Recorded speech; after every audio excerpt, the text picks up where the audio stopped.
કુંભ રાશિના મિત્રો, મંથન ભેદ યુટ્યુબ ચેનલ પર આપનું સ્વાગત છે। તો કુંભ રાશિના લોકો ધ્યાનથી સાંભળો। શનિ, રાહુ અને કેતુ આ એક વાતથી ધ્રુજી જાય છે। ડરથી તેઓ તમને જે જોઈએ છે તે બધું લાવે છે। મિત્રો, યાદ રાખો કે શનિ, રાહુ અને કેતુ તમારી કુંડળીમાં એવા ગ્રહો છે જે જીવનમાં થતી કોઈપણ નકારાત્મક ઘટનાઓ માટે જવાબદાર છે। ઉદાહરણ તરીકે, જો તમારા જીવનમાં અથવા તમારી કુંડળીમાં શનિની કોઈ મહાદશા, અંતર્દશા, સાડે સતી અથવા આયા ચાલી રહી હોય તો જીવનમાં ઘણો તણાવ છે। આનો અર્થ એ છે કે આ પાપી ગ્રહો છે, ક્રૂર છે અને કોઈ દયાનો અભાવ છે। ચાલો તમને જણાવી દઈએ કે જ્યારે તેઓ લેવા આવે છે ત્યારે તેઓ વ્યક્તિની આખી પરિસ્થિતિ બગાડે છે। તેઓ તેમની સ્થિતિ વધુ ખરાબ કરે છે। તેથી તમારે એક વાતનું ધ્યાન રાખવું જોઈએ। એક વાત જે આ ત્રણેય ગ્રહોને ધ્રુજાવે છે અને ડરાવે છે। હા, અમે ધ્રુજીએ છીએ।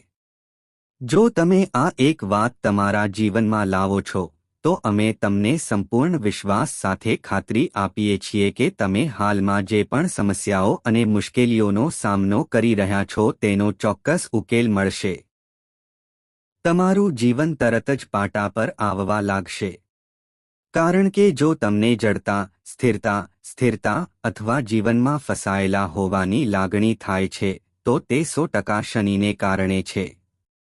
જો તમે છેતરાયા છો, તમારા પોતાના લોકો દ્વારા છેતરાયા છો, તમારા પોતાના લોકો દ્વારા દગો કરવામાં આવ્યો છે, જો તમને દરેક બાબતમાં નિષ્ફળતાનો સામનો કરવો પડે છે તો તે રાહુનો ખેલ હોઈ શકે છે। અને જો જીવનમાં હતાશા અને નિરાશા ચાલુ રહે છે અને બધું જ ફક્ત દુઃખ લાવે છે તો કેતુ બીજી ઘણી બાબતોનું કારણ બની શકે છે। આ કાર્યક્રમ ખૂબ જ માહિતીપ્રદ છે। તે ખૂબ જ રસપ્રદ કાર્યક્રમ છે। તમારે તેને જોવો જ જોઈએ। આ કાર્યક્રમમાં અમે તમને ચોક્કસપણે આ વિશે જણાવીશું। ઉપરાંત આ સમય અને સમયગાળામાં જે ગ્રહોની સ્થિતિઓ બની રહી છે, જેમ કે ચંદ્ર પણ શનિ અને બુધ સાથે 12મા ઘરમાં સ્થાયી થયો છે, તો આ પરિસ્થિતિ પણ જાણવા જેવી રહેશે કારણ કે તેના તમારા જીવનમાં કેટલાક ખૂબ જ સકારાત્મક અને કેટલાક ખૂબ જ નકારાત્મક પરિણામો આવશે। તમે આ જોશો અને સૂર્ય અને શુક્રનો સંયોગ શુક્ર આદિત્ય યોગનું સર્જન કરી રહ્યો છે। એક તરફ તે નુકસાન પહોંચાડશે અને બીજી તરફ તે લાભ પણ લાવશે।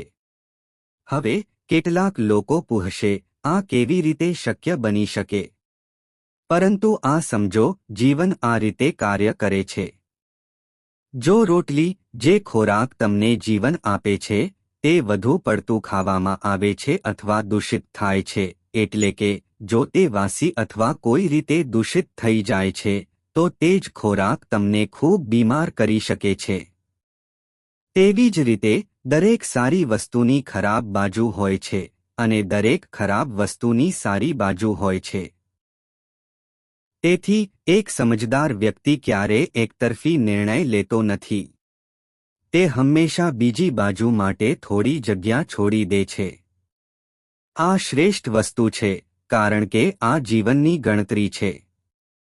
જીવન હંમેશા દ્વૈતમાં કાર્ય કરે છે।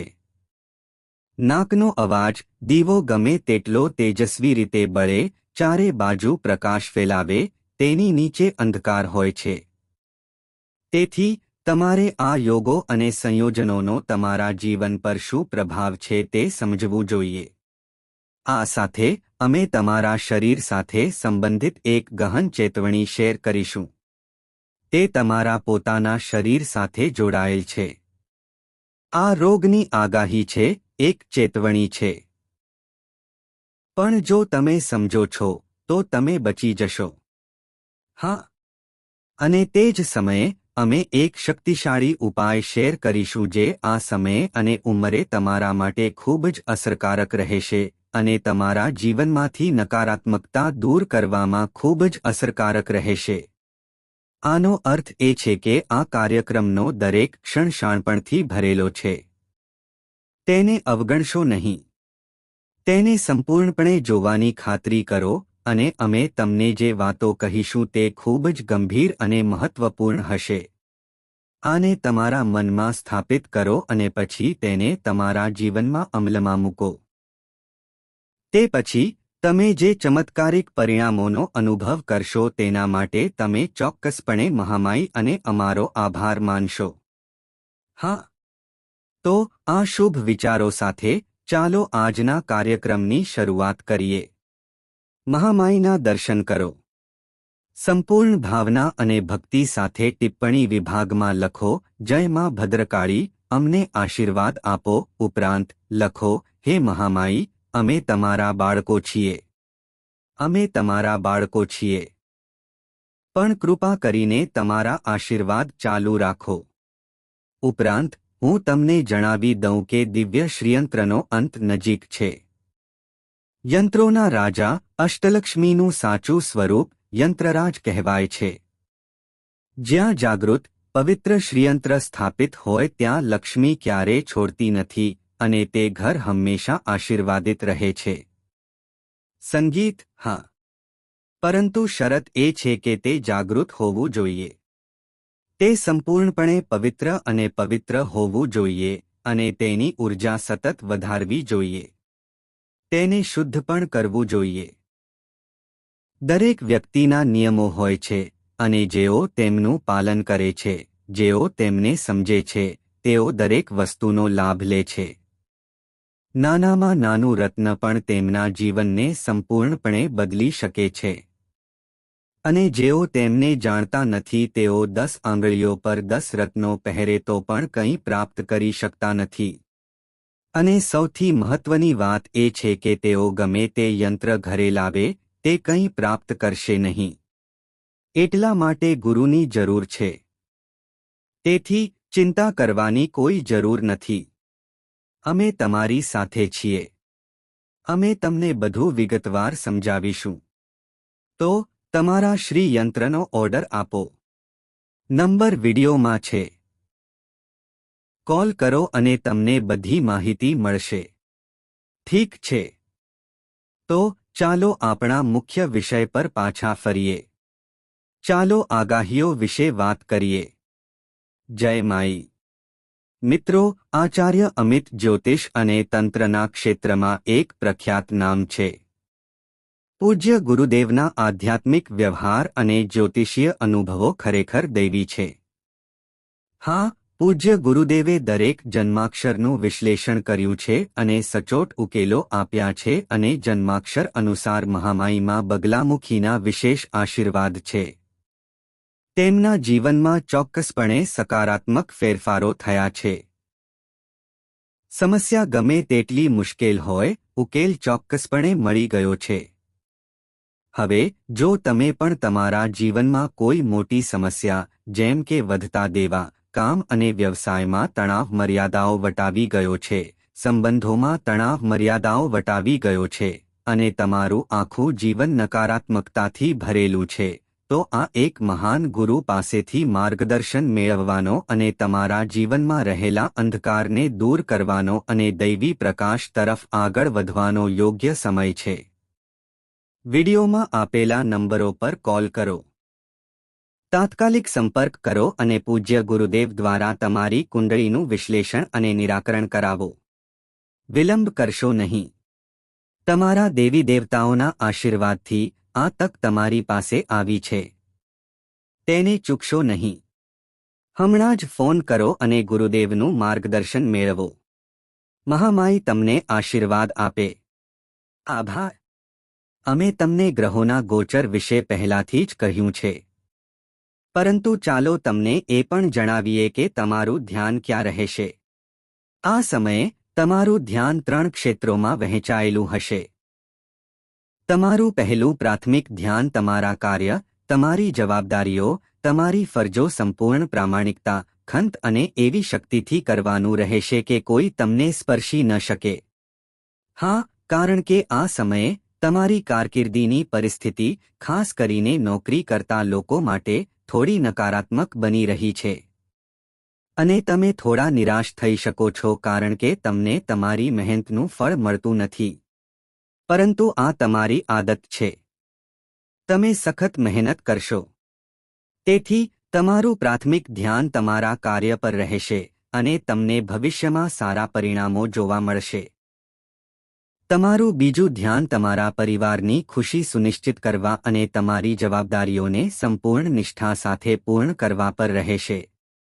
તમારું ત્રીજું સૌથી મહત્વપૂર્ણ ધ્યાન તમે હાલમાં જે દેવામાં ડૂબેલા છો તેમાંથી બહાર નીકળવાનો માર્ગ શોધવાનું છે. ઠીક છે. આની સાથે ચાલો તમારા પરિવારની સ્થિતિની ચર્ચા કરીએ. તમારો વ્યવસાય, નોકરી, લગ્ન જીવન અને પ્રેમ જીવન. જો કંઈક ખાસ આવી રહ્યું છે તો તેની સ્થિતિ શું હશે? પરિવારની વાત કરીએ તો નજીકના ભવિષ્યમાં તમારા પરિવારમાં કોઈ ધાર્મિક શુભ ઘટના બનવાની શક્યતા છે. આનાથી તમારા ખર્ચમાં વધારો થશે. તમારી પાસેથી પૈસા માંગવામાં આવી શકે છે.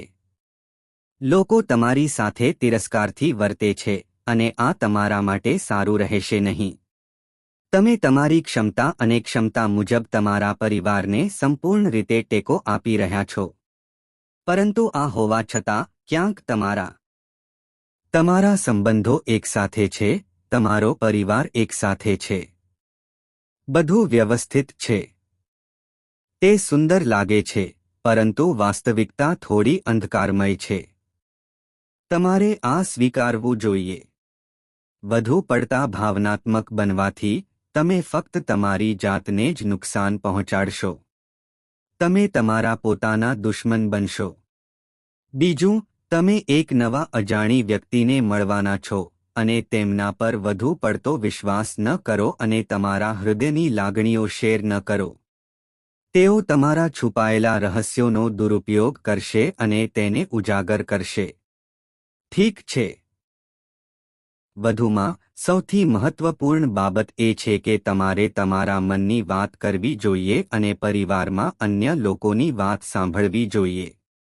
પરંતુ નાની નાની વાતોને હૃદય પર ન લો અને તેનો દલીલ કે વિરોધ કરવાનો પ્રયાસ ન કરો. નહીંતર કોઈપણ પરિણામી પરિસ્થિતિનો દોષ તમારા પર ઢોળવામાં આવશે.